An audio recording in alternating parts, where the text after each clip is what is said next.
Welcome to the DNA Talks podcast, where we take on the mission of unlocking the code of your genetics. This season is all about you, upgrading your health, not just on the surface, but down to the root cause. Join us as your clinicians at the DNA company investigate your DNA and beyond. The intention of this podcast is to enhance your lifestyle by changing what is in your control. This does not substitute the medical advice given by your personal doctor, therapist, and other healthcare professionals.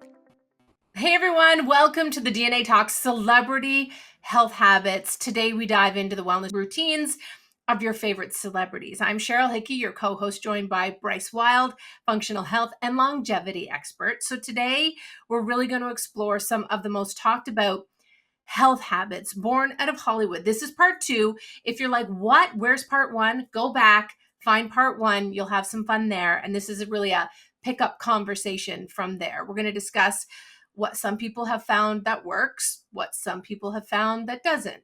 I'm excited. I think people love to talk about celebrity, Bryce, and they love to talk about health. So these two combined, it's a juicy story, right? Well, they're often trendsetters. This is Yeah. from your world, largely. And in fact, I spent a good tenure on the Dr. Oz show, over 12 Yeah. years, actually. And it was notable that these topics that we would enlist and or vet produce into the show, I was often part of that when it came to alternative natural or complementary medicine. But what was big on Dr. Oz? Like, do you remember back then when you were doing it? What were the big ones back then?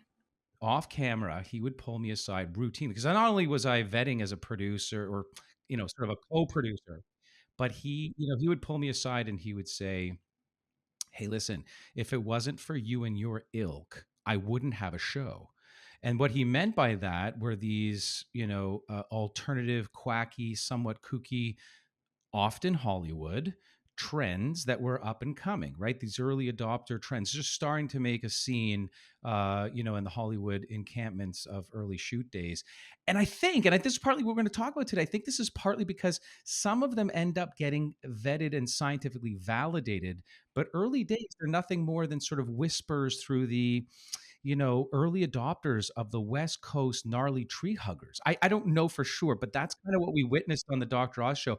Nonetheless, he would be inviting of some early science, and he got in a little bit of trouble for that later on by the FDA, but open-minded. In fact, I befriended his wife Lisa Oz before him, and she comes from the world of energy healing, Reiki, and also a producer, by the way, of documentaries herself. So, by and large, she opened his mind. He's, of course, from a medical family. His father, cardiothoracic surgeon, and Lisa's father, cardiothoracic surgeon, made this sort of impromptu meeting between the two of them.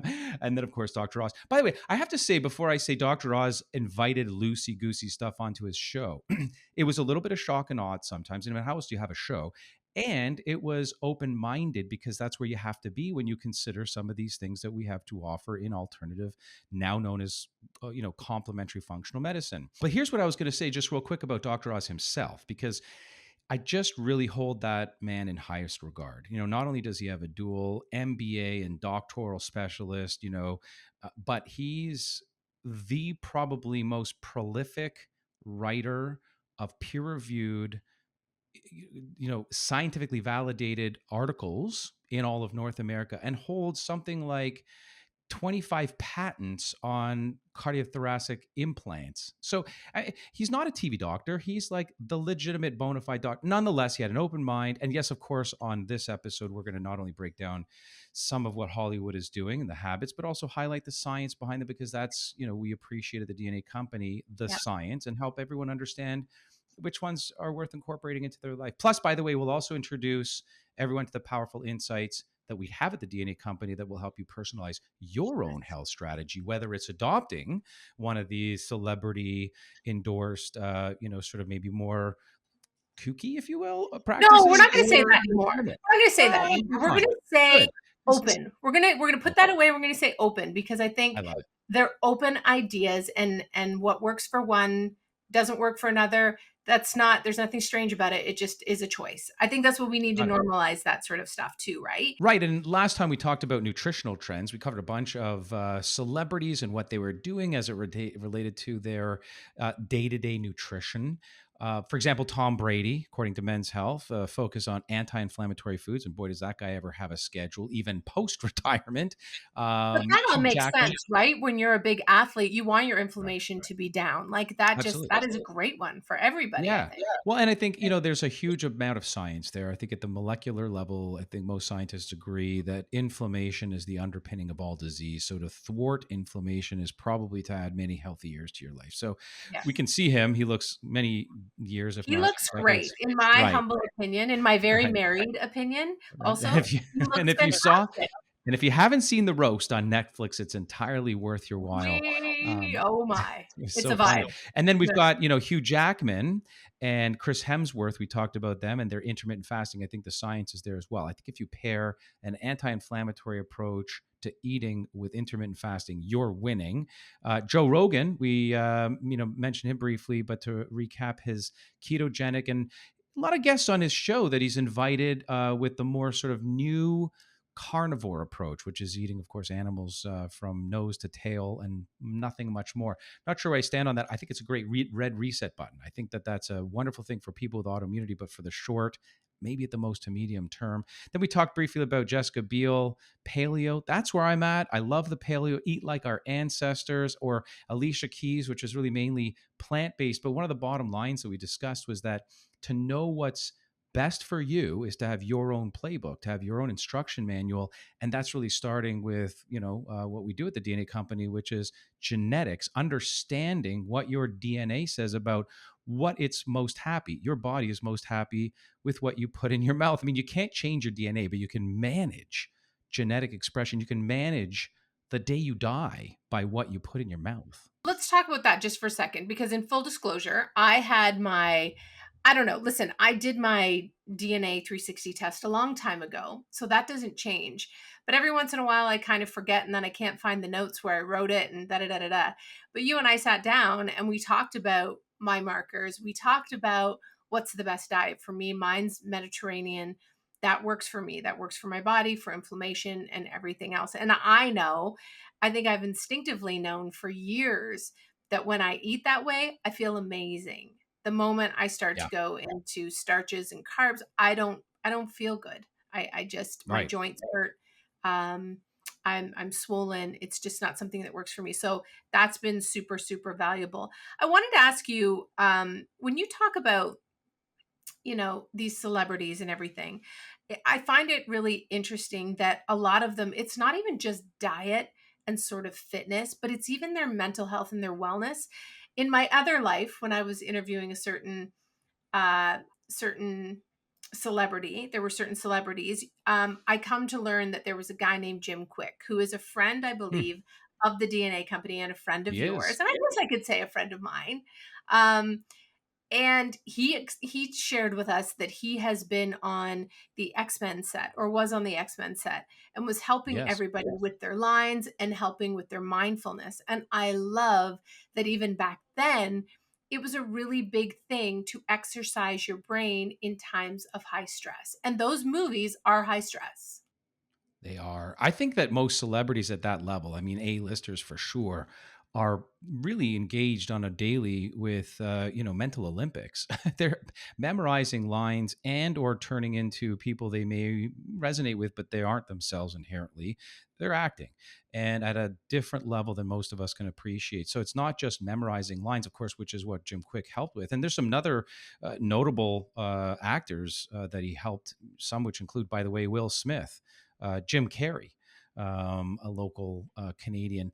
And so, yeah, he's not only a friend of the DNA company, but he himself, having had his DNA 360, was enlightened as to what he found in terms of his executive function. Appreciating what's public about him is that he himself has challenges to the point with his own brain, to the point where he had to actually figure out workarounds Mhm. to optimize his ability to remember, because he is himself quite inherently forgetful. So he shared these abilities with other people once he mastered that technique, or techniques plural. But what we provided, which is obviously not public information about his DNA, was a game changer for him. And And not to by the way, promote Jim's program, but I will. He also has a lot of really great programs and things for kids and Yeah. for adults to enhance our lives, whether you're going through high stress moments with exams and studying, and how to learn really healthy study habits, how to be a speed reader. I didn't realize this, but I learned to speed read during my time in my last job, because we would run through script and I would say, just go quickly. And I would speed read it. And I didn't know I was speed reading until I met Jim. And Right. now I kind of feel like it's like my superpower. It's like my Jim Quick superpower, which I love. Yep. Yeah. No, he has some great programs as to how to harness it, and some wonderful tools and techniques to make it so easy for most people. So you got to check that Yeah. guy out if you don't already know him. I was just going to mention off sort of as an aside, because I brought up Will Smith, and I know he's worked with Will Smith. Have you ever seen the movie Concussion with Will Smith? Have you ever No, seen I that don't think I movie? have. Wait, So this is back in maybe, early, I I don't know, forget. 2010. That's a Okay. bad joke. That's a It bad. was what it No. was a summary of what's happened in the NFL and a recap of the work done Oh by yes. Dr. Amalu, which is the African doctor who figured out, MTBIs, concussions, CTEs, chronic, Yeah. Yeah. encephalopathies and so forth. So Mhm. from the NFL, and Right. his research was actually, discounted for some time. This Hollywood movie came up anyway. The actor, Dr. Julian Bales, was played by the actor Alec Baldwin in that movie. I worked closely for many years with Dr. Julian Bales, using some ingredients we now currently use with the DNA company to help individuals who genetically have a higher predisposition to poor outcomes from concussions. Yes. Very cool stuff. Yes. By the way, that's a perfect segue into this concept of what are celebrities themselves doing in terms of technology, technology trends. Because what we're talking about today, we talked about nutrition, we're talking about technologies, new, old, maybe, revamped, and as well vitamin supplement trends. And maybe we'll end with some exercise and lifestyle and enviro trends that a lot of celebrities seem, at least secondhand, not that we're talking to these people, but through what we know as sort of, lay news gathering, seems to be what they're doing. And then we're going to sort of have a conversation around, do we imagine this is justified scientifically or maybe not? Any favorites that you have out there, Cheryl? Like, I mean, I any favorites? do. I think I will be honest though, when I first saw Wim Hof and a Mm. friend of mine get an old freezer and fill it with ice and invite friends over to sit in his freezer in his garage, I was like, okay, this is a bit much. But then I went down the rabbit hole and I watched the Wim Hof videos and I was like, wow, okay, so this makes sense. Fast forward to 2024, and you see so many people doing cold plunges, even people Right. just doing, if you can't cold plunge, you see people putting, you know, bowls of ice and water out first thing in the morning and submerging their face, getting some great benefits there. So I have done a cold plunge once. I've done cryotherapy multiple times. It's tough. It's a If challenge. only it was a lifelong residual effect from the one and done. If I would only, love that. If we could figure you that out, know, that'd be great. Because I I can't cold know it's shower. just, I don't know about you. well, I have a cold plunge. I have, and I was early adopter on this one, very early Well, what's it adopter. I love do Wim for Hof. people who are listening? Then, like, what does Well, it do? What are we doing? Well, yeah. So, Yeah. a lot of celebrities have caught on to this, some later than others. For example, Demi Moore, according to Women's Health, anyways, she uses the cryotherapy, which is different than cold plunging. We'll talk It about the is difference in a second, as well as, people like Tony Robbins, also a very, prolific speaker and motivator. If you don't know that name, probably living under incredible. a rock. But anyway, yeah, a wonderful guy. So, cryotherapy, we're talking about very, very dry cold in technology that's almost prohibitively expensive for the majority of folks, but you're down to minus 155. I've done this many times myself as well. And minus 155 Celsius, which is a half the level of coldness of outer space. And it's shocking. And the Oh, come on. majority of It's more than research, shocking. It's more than yeah, shocking, Bryce. You're being cool. You're being the guy. excuse It's the more. pun. You're wearing mittens, you're wearing socks and not much else. And it is more than shocking, but Yeah. exhilarating. So well, that is true. And so there's that secondary benefit for the executive function, mood, and behavior side. But for the physical side, and there's about, 100 or so of these cold sauna. They're called deep freeze medical facilities, if you will, in Europe, and they're extending through North America now. But the point is to walk through this stage starting at minus, I think, 40 or 50 up to minus 80, up to eventually minus 155 for 3 minutes. No more or much more, and certainly no less, to achieve that therapeutic endpoint of an anti-inflammatory army. So you have this army of anti-inflammatory molecules. They're called cytokines. There's pro-inflammatory as well. So we spoke a little bit a minute ago about how diets are aimed at focused on lowering inflammation because it is the bane of our existence. It accelerates aging. It causes disease at the cellular level, all disease, even the big C, cancer. So to minimize it or subdue it or balance it is the name of the game.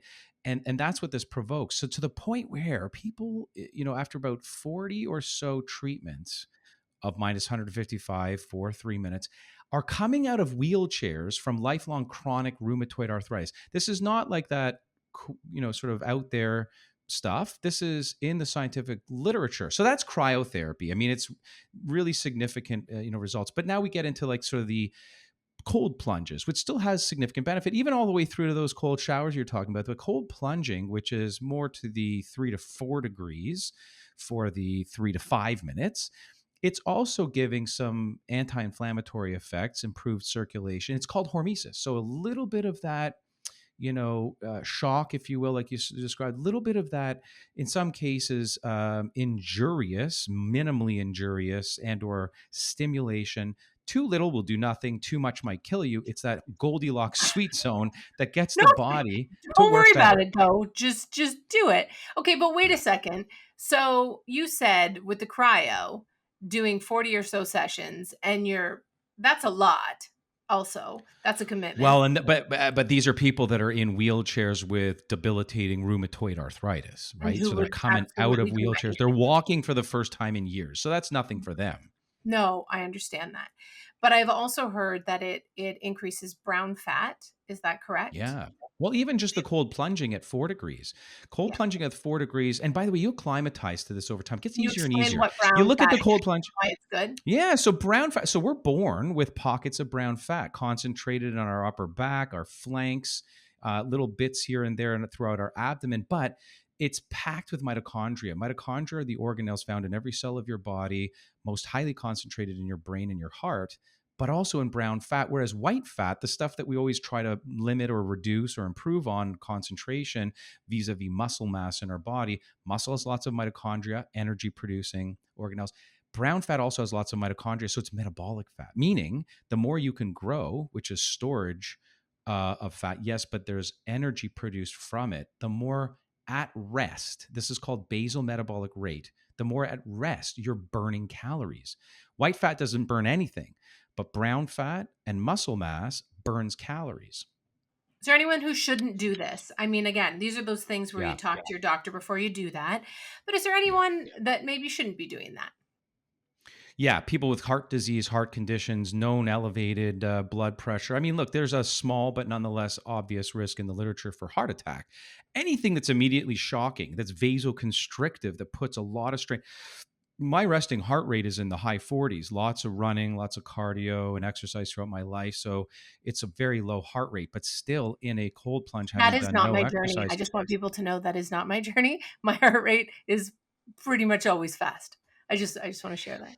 Yeah. Well, I mean, you come from, and you've been public about this. You come from, a place where, you've challenged with, AFib, and Yeah. that kind of comes along in sort of that category of your heart being a little bit excitable. But yeah, you can train yourself into a low heart rate, resting heart rate. But the point I'm trying to make is that anyone with a low resting heart rate, I don't care who you are, you get into a cold plunge, you're up into the 80s or 90s. So if you start in the 80s and you've got heart disease and you go up into the 130s, 140s, there's some problems there, right? So yeah, caveat, anyone with heart disease, and anything we ever say on these podcasts, always speak to your doctor or healthcare provider before starting or doing anything, especially something as shocking or invasive as cold plunge, which, by the way, you mentioned the right vernacular. Shocking in the moment, yes. But here's the residual side benefit.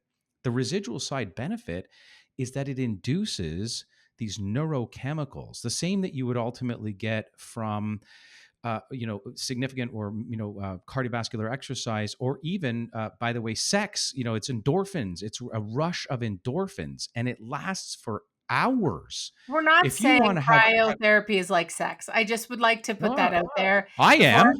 Okay, what?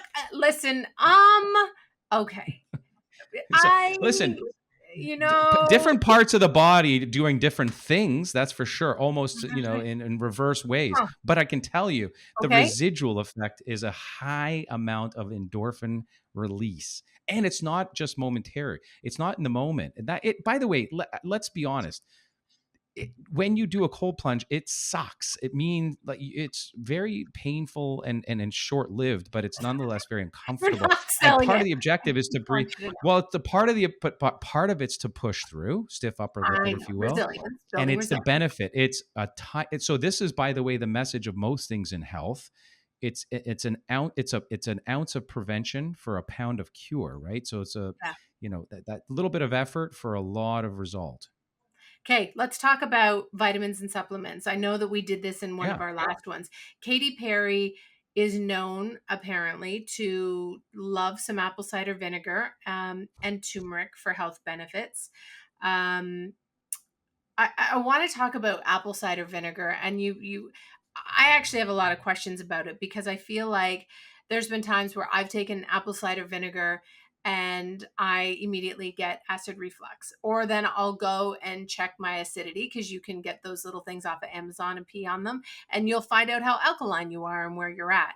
Right. I'm very acidic. So for someone like me, would having apple cider vinegar and lemon water be a really good idea? Even though we see and hear from everywhere that it's a really good thing to do for your liver for detox. One thing I really appreciate, by the way, about Katy Perry is, at least according to Healthline, she's very into health benefits of natural medicine. She also practices transcendental meditation, and is known to, really be into mindfulness. So I appreciate that. But yeah, let's clarify what's going on here. When people talk about acid-base balance and, digestive function, and, what's causing urine to be more or less alkaline, or these different things. So there's something called PROW. It's an acronym. It stands for potential renal acid load. Okay.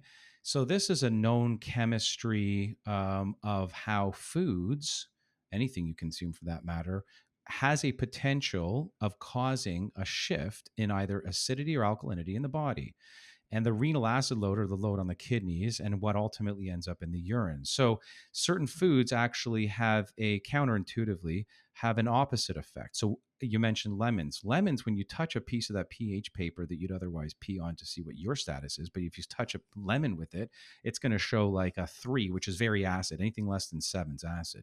More than 7 up to 14, that's the pH scale, is alkaline. But lemons and limes are very acid. But when you consume a lemon or lime, the PROW, or the potential renal acid load, is actually really high. It causes alkalinity in the body. The body has this opposite effect. Same with apple cider vinegar. However, most people are taking it as a digestive, enhancer, more than even just something that will shift you into alkaline. So I just want to make sure people are clear about this. There's things that create increased PROW, potential renal acid load. There's lists of these foods. Most of us are actually devoid or even low in the foods that cause us to be alkaline. And that's really more the advantage. Eating more of these fruits and vegetables that we all are low for, eating a variety of them, a rainbow of them, red, orange, yellow, green, blue, and purple, mostly purple and green, by the way, is where we fall short. You do that and you're going to shift yourself more alkaline. If the blood, by the way, though, the centrality of the blood shifts, even a tiny degree, we have measures in place to bring us back. Otherwise, we die, with a tiny, tiny shift in blood acidity. So Okay, people but get that wait, wrong. what And are then the some of the digestive fruits and system. vegetables, though, that you're talking about that'll make you more alkaline? Yeah. So systemically, blood is different than what it's going to do to shift your potential for renal acid or your urine. So the blood is always going to maintain itself. Almost doesn't matter how healthy you are. So this is the misconception. So eating these fruits and vegetables will cause you to become, generally, your tissues and your urine to be more alkaline. That's where you kind of want to be. But she does the, apple cider vinegar probably more for digestive health. And I think a lot of folks are doing it for digestive health. And I don't think it really works. I don't think it's working for digestive health. I don't think there's a lot of benefits. And if there is any benefits, you have to look for apple cider vinegar with the mother in it. You know what the mother is? Isn't that, yeah, Bragg's? Well, yeah, Bragg's has it because it's a formidable, high quality apple cider vinegar. But yeah, it's that thing that floats around. It kind of looks like a daddy long legs. It's like the What? instigator of the fermentation. Yeah, it's like a I'm very sorry. That's what we're opaque. looking for in the apple cider vinegar? You want nonsense floating around at the bottom. If it looks purely like, all homogeneous, light Really? tannish orange, yeah, you want the mother in there. The mother's what's instigated the fermentation in the first place. That's where it's a high quality apple cider vinegar. It helps some people that, have digest or indigestion, but not for the reasons you think. There's digestive enzymes for that. And, I think some of the higher quality, first of all, again, talk to your doctor, pharmacist, or your Wow. healthcare provider, naturopath about this. But doing a potential acid challenge, hydrochloric acid challenge test is going to determine whether you really need enzymes, or you're lacking in enzymes, or Interesting. But I think pH balancing through apple cider vinegar. I don't know. Turmeric, on the other hand, I think she could be doing better if she's actually taking turmeric. I think she could be doing better Is it by turmeric or consuming turmeric? Turmeric. turmeric, Turmeric? turmeric. I think it's tomato. How do you say it? Okay. I'm not sure. I think I change. I Turmeric. think I go back and forth because I know my mom has taken turmeric for many, many years. She has osteoarthritis, rheumatoid arthritis, and Yep. MS. So the woman has leaned on her turmeric for so many years, and it has been something that is just, I think it's been a game changer for her, for sure. So if anyone's out there, including your mother, taking turmeric, I highly recommend they consider curcumin, which is the extract from turmeric, which is standardized and itself is what's been studied to have the anti-inflammatory immune modulating effects. So Yes, that that's was going to actually be my endpoint for Katie, is like, maybe reconsider the apple cider and switch turmeric to curcumin. I think there's a lot more health benefit. And by the way, it takes so much less. The actual therapeutic dose you really need from turmeric, because the concentration of curcumin in that turmeric, the thing that's actually active, mhm, is like 1/100th of the volume by weight, or less. I think less, maybe even a amazing. 1/1000th. So you need a lot more turmeric to have the effect you're going to get from curcumin. I want to go back to inflammation, something you actually told me about probably 3 or 4 months ago when we were going through my big cabinet of vitamins. And you told me I needed Thymoquine, if because I'd mentioned that I love curcumin. And you were Yeah, like, listen, if you want anti-inflammatory, let's talk about this. And I don't know that there's a celebrity attached to Thymoquine, except for maybe me, and I'm not even really a celebrity at all. you But are in your own I'm way. not at all. No, it's not true. So, but why Thymoquine? Why are you? Because you went to some big thing and you came back and you were like, "This is it." Remember? Right. Yeah, well, no, I mean, I've been looking at it for a long time, but So there comes a excited. point where it becomes a point where the science accumulates to, a degree where now I get excited to talk about it, because no one's going to, come at me and say, you don't know what you're talking about. And then if they do, I just show them the science. But here's the thing. It's a Okay. bioactive. So thymoquinone, the bioactive compound, which is found in the seeds of the Nigella sativa plant, which is commonly known, actually, a lot of folks will know this as black seed Seed oil. or black cumin. So this compound's been the subject, as I mentioned, of a bunch of scientific studies because of its anti-inflammatory, antioxidant, antimicrobial, Yes. anti-cancer, liver protection, heart health. So it's there's it's reducing cholesterol levels, lowering blood pressure, even Alzheimer's, neuroprotective. That's one of the things I got really excited about, is the neuroprotective effects. So it has this ability to bypass the blood barrier and blood-brain barrier, as well as diabetic. So insulin resensitizing effects. So thymoquinone, very, very promising. I wonder. So then I have a This wasn't question. this If wasn't someone staged, has but it, Sorry. This wasn't staged, but I was just going to say I have mine right next to me because I take this as my reminder to take it middle of the day. 3%, by the way, I just have to throw that out there. The studies are showing 3% of the thymoquinone with the lowest free fatty acid concentrations, the stuff that really Can I matters. ask this question though? So if you are taking curcumin and you're a person who loves black seed oil for all the benefits, is it necessary to take thymoquinone? No. There's a slight difference in why you would take, either or. I would say again, you kind of really want to know. So what we know about curcumin is its ability to upregulate one of the genes that we look at called BDNF, brain-derived neurotrophic factor. Yes. So really what it boils down to is, what are you trying to do? What does the science show? So whenever you find a client at the DNA company with low BDNF activity, one of the Mm-hmm. things we're recommending is whole coffee fruit powder extract and the curcumin, which is from turmeric. I wouldn't be recommending thymoquin or black seed oil to necessarily to that person. So there's just a time and a place for everything. But I get excited about thymoquinone and its actives or its abilities because the science has now become pretty rich. I know we're running out of time, but there's a couple. I'm just looking at my list here of the things I do want to talk about collagen. And I think I've seen lots of celebrities. One of my favorite celebrities right now, Jennifer Aniston, has talked about or even done commercials for different companies for collagen. There's some really great Canadian companies that also make collagen. You introduced me to one of my favorites, and I am convinced. I was a person who couldn't grow my hair past my shoulder. And in the last 2 years, I would say, mixed with doing some castor oil and rosehip oil, the collagen that I've been taking from Bend, not a commercial, but like I love to share when things are good and a brand is good that I believe in and I think is amazing. I love to shout them out. That collagen has changed my hair for sure. And now it's halfway down my back. And that hasn't happened. That, it just doesn't happen. So Yeah. talk a little bit about how do you find a good collagen powder? What should you be looking for? But I guess maybe I should ask you out of the gate, do you believe in it the way that I clearly believe in it? Yeah, no, listen, I think Jennifer Aniston's on to something as many other celebrities. And I think because they have to just be more conscious, they're in front of the camera of what their aesthetics reveal. Yeah. Collagen is a known, first of all, it's a protein, right? And it plays a huge role, like bricks and mortar. The two of those have to be the constituent of a sturdy wall, right?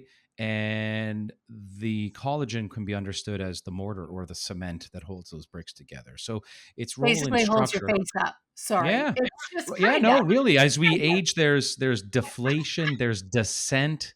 Why are you looking And at me straight in the eyes when you're saying that? What's I'm wrong just with you? acknowledging the fact that I think collagen's, good for most of us You're after the age of sweating. 50. You're also sweating. Yeah. So, I think that, so again, what is it for? This protein structure, it's most of these tissues that are either dead or on their way to dying, but nonetheless make up a lot of what, the external exoskeleton of us is. So, skin, hair, nails, bones are live, joints are live, but supplementing with collagen basically offers this real range of, skin health, so improved elasticity. That's number one, right? Hydration, it helps to bring water to the skin and the subdermis, so under the skin, so creating more of a suppleness, right? Speeds Love up supple wound skin. healing. Supple Love it. skin's the stuff. Mm. Joint health, this is stuff you don't see, but joints What reflect you feel. skin and, so cartilage support, bone health, muscle mass. Like the list is very long. Hair and nails, that stuff's dead. But what integrated into it before it became that extension and sort of threw out itself outside of the body is this protein matrix, the good, healthy materials you need to make them. So again, bricks and mortar, and all of the minerals that ultimately go in there to make those, the bricks and the cement sturdy. There's different So forms too, right? Is there there one is, form yeah. that's better than another? Or is that again, looking at who you are as a person and what you metabolize well? Or does it matter? Well, no. So the research shows for bioavailability, and that's largely what's contested in the world of supplementation, is this stuff getting into you? Which, by the way, we spoke about curcumin a second ago. Curcumin's a huge challenge to get into the body. So there's always a race to the best science around liposomal and fractionated and, piperine pepper coming along. So that's where thymoquinone, by the way, is leading the way in terms of bioavailability. It's very bioavailable versus curcumin. So when it comes to collagens, there is, bovine collagen. There is various forms of animal collagen. So there's the stuff that comes from the beaks, or not the beaks, but I can't remember the name, but the thing that sort of flaps off the edge of a chicken's comb, the chicken comb. And then there's marine. I just enjoyed, if anyone could put that all in slow-mo, that was amazing. Just watching your face try and figure that out, that was great. I can't Okay. remember the name of that, but anyway, it'll come to Okay. me. But there's various sources. So, by the way, bone broth, this is a big That's a great hoopla one. these days. A lot of celebrities are eating bone broth because of this collagen, but it's also found in marine, and that's where I was going to end my point. Was marine is the most bioavailable. That's the Bend Beauty version that you like, that I like, I endorse, I because love of it. the increased, Mm-hmm. the increased bioavailability. There's type Yeah. 1 And collagen. it's There's a type 3. Canadian brand. Can we just give some love there? Which we love. Yeah, we should. Well, and it's because it's marine. These are off the shores of the East Coast, right? So Yeah. yeah, different types of collagen, different versions harvested. Some harvested from eggshells to contain type 1, 5, and 10. The ones we're talking about are type 1, 3. Marine is typically type 1, and then that's my point. It's been much more highly bioavailable into benefits to the skin. That's it. Yeah. I love that. I think we've touched the whole body here Yeah, in the well, and celebrity. I just before we exit this segment though, I got to give kudos. Like there's a couple of people that I just sort of say, like Hollywood celebrities that I say have it together across the board. And Yeah. not just because of like their open-mindedness, nutrition, maybe early adopter concepts, trying different things. And I'm going to caveat this by saying I am not talking about belief systems. I'm strictly talking about health measures, diet, nutrition, supplementation. But if I could be Tom Cruise's age and look like him and act like him and run like him, and he's known for, so what he and but the other female counterpart I was going to mention, there's too many to mention, but a couple that I would want to mention is Jessica Alba and Olivia Wilde. And the reason is these guys just seem to have a lot together. They eat right, supplement right, they do their meditation. Tom Cruise, from an exercise perspective, he's known to use this sort of Vasper system, which combines these compression cuffs and cooling for your, hit or high intensity exercise and stuff.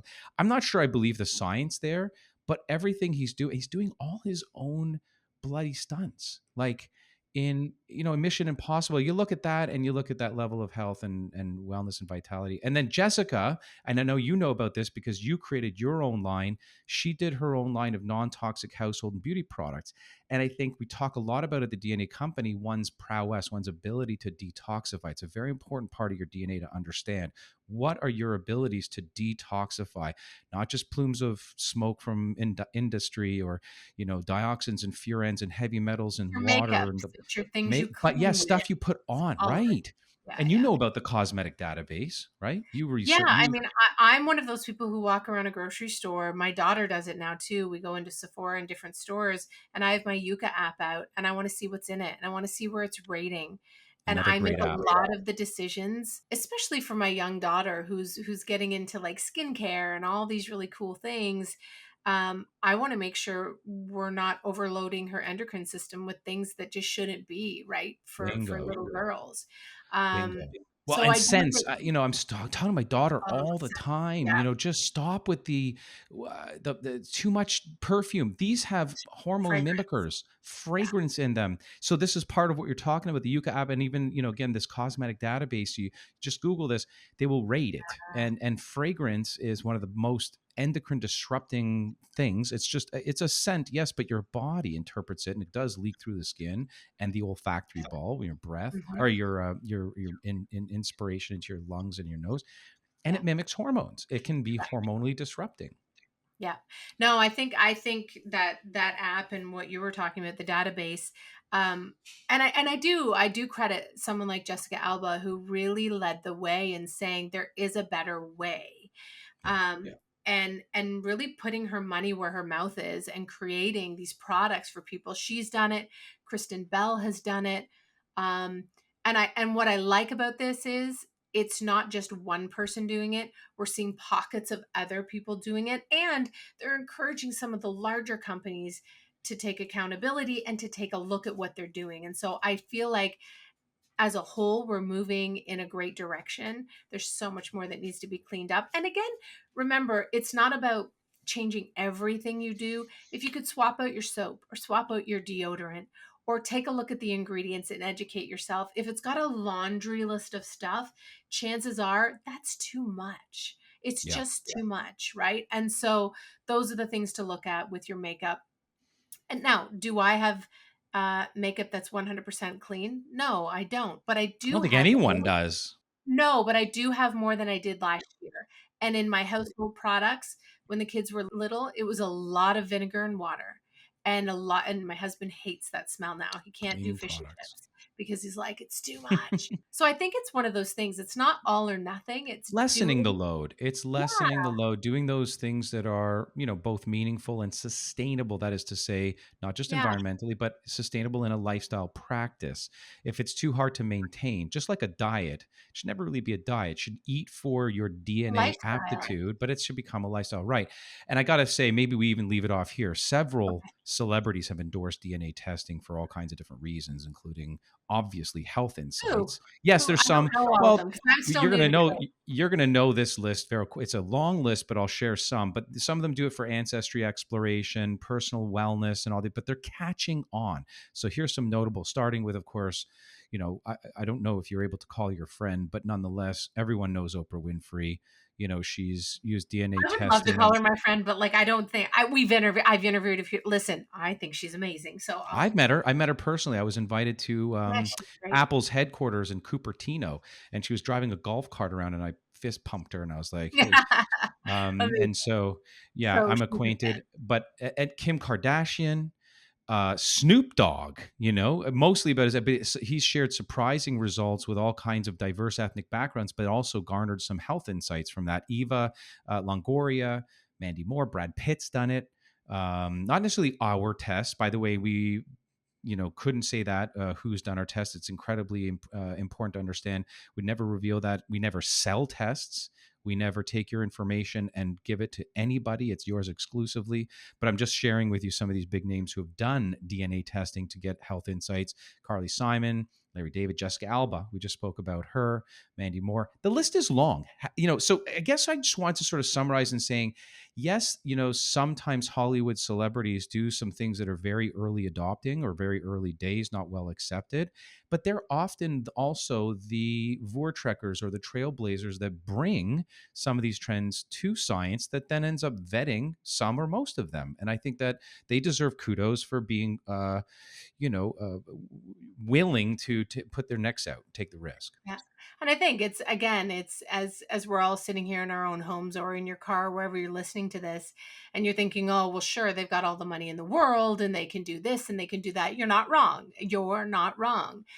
But again, doing the little things will go a long way. And also knowing your roadmap, which I keep referring to it, is a game changer. So that's that. Well, and let me look. So we always say this at the DNA company. We always say this is a slogan of the DNA company. Your health is an investment, almost never an expense, right? We have to appreciate and understand that there's an expense attached, but we are not expensive for what you get.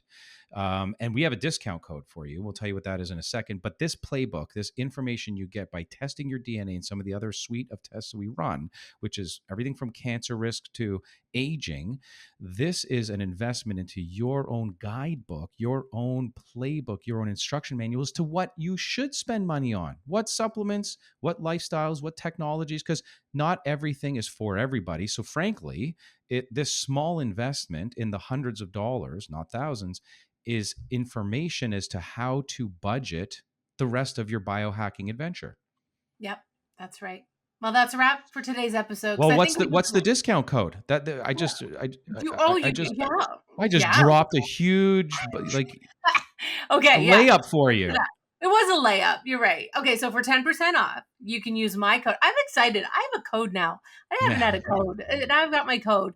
It's Cheryl H, and that's 10% off your DNA 360 test. Of course, you can follow us on social media for more health tips and updates. But that is it. That is a wrap on the DNA Talks Celebrity Health Habits Part 2. I think we covered it all, right? Bryce? I think so. And, again, while celebrities can inspire, it's important to make health decisions based on solid evidence. Always talk to your healthcare professional before starting anything. And with the DNA company's testing services, of course, as I mentioned, you can optimize and customize your health strategies to fit your unique genetic makeup. Yes. Until next time, folks. Be healthy.